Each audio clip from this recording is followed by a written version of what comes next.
আসসালামু আলাইকুম। আশা করি সবাই ভালো আছেন। আমরা যারা সৌদি আরবের প্রবাসীরা আছি, আমাদের এখন বর্তমানে হঠাৎ একটা সমস্যার সম্মুখীন হতে হচ্ছে। সেটা হলো ফাইনাল এক্সিট।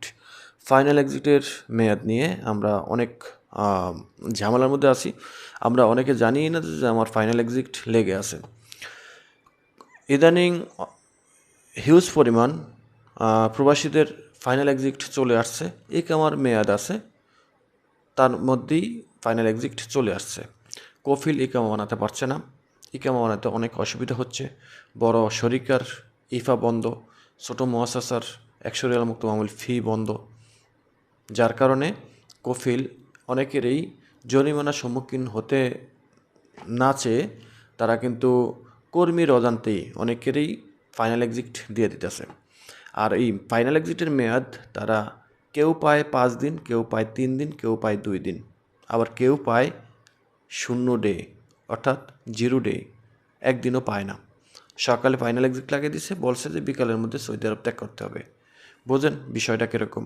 কারণ যাদের ইকামার মেয়াদ ৫ দিন আছে তাদেরকে ৫ দিন আগে, কারো ৩ দিন আগে, কারো ২ দিন আগে ফাইনাল এক্সিট লাগিয়ে দিতে আছে। কারণ কফিল বা মুআসাসার কফিল ইকামা রিনিউ করতে পারতেছে না। অনেকে আছে চাকরি করে, কফিল বেতন দিবে, ইকামা রিনিউ করবে, কিন্তু এখন জরিমানার শিকার হতে চাচ্ছে না, যার কারণে এবং প্রতিষ্ঠানও হয়তো রাখবে না। কোনো কথা নাই, বার্তা নাই, অনেকেরই কিন্তু ফাইনাল এক্সিট দিয়ে দিতেছে। ইকামার মেয়াদ শেষ হওয়ার ২ দিন ৫ দিন আগেই ফাইনাল এক্সিটের মেয়াদ দিয়ে দিতেছে, এই ফাইনাল এক্সিট লাগিয়ে দিতেছে। তো এটা কিন্তু অনেক বড় একটা সমস্যা। কারণ আপনি অবশ্যই সবসময় আপনার ব্যবসার অ্যাকাউন্ট বা আপনার মোবাইলে এসএমএসগুলো সবসময় দেখবেন। ফাইনাল এক্সিট কফিল যদি লাগিয়ে থাকে তাহলে আপনার মোবাইলের সাথে সাথে মেসেজটা আসবে, ঠিক আছে? আর আরেকটা কথা না বললেই নয়, এই যে সমস্যাটা ফাইনাল এক্সিট লাগালে আপনি যদি হাতে ২ দিন সময় পান বা ৩ দিন সময় পান, তাহলে আপনি কী করবেন? কীভাবে দেশে যাবেন? সেটার জন্য আগে থেকেই, এখন থেকেই আমার এই কথাগুলো শোনার পর থেকেই আপনি রেডি থাকেন। পকেটে ভরপুর টাকা রাখেন। ইমার্জেন্সি বিমান টিকিটের টাকা পকেটে রাখবেন যেন ইমার্জেন্সি টিকিট কাটতে পারেন। সেটা যে কোনো এয়ারলাইন্সে হোক, হ্যাঁ, যে কোনো মুহূর্তে যে কোনো পরিস্থিতিতে আপনি যেন টিকিট নিতে পারেন, সেই ব্যবস্থা করে রাখেন।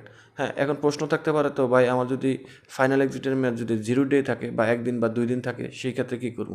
সেক্ষেত্রে কিছু করার নাই। আপনার ১ দিন যদি থাকে, ঠিক আছে, সেক্ষেত্রে কিছু করার নাই। আপনার মেয়াদ শেষ হয়ে গেলে আপনি চাইলে আবার কাফালা হইতে পারবেন।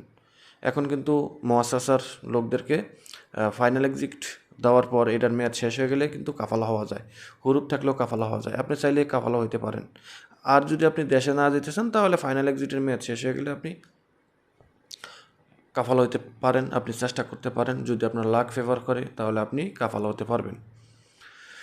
তারপরে আমি আপনাদেরকে সাজেস্ট করব, যদি ফাইনাল এক্সিট লাগিয়ে থাকে কফিল, আর যদি সেটার মেয়াদ পেয়ে থাকেন মোটামুটি আকারে, দেশে যাওয়ার মতো সুযোগ পান, কেনাকাটার কোনো প্রয়োজন নেই, টিকিট কাটতে পারলে চলে যান, ঠিক আছে?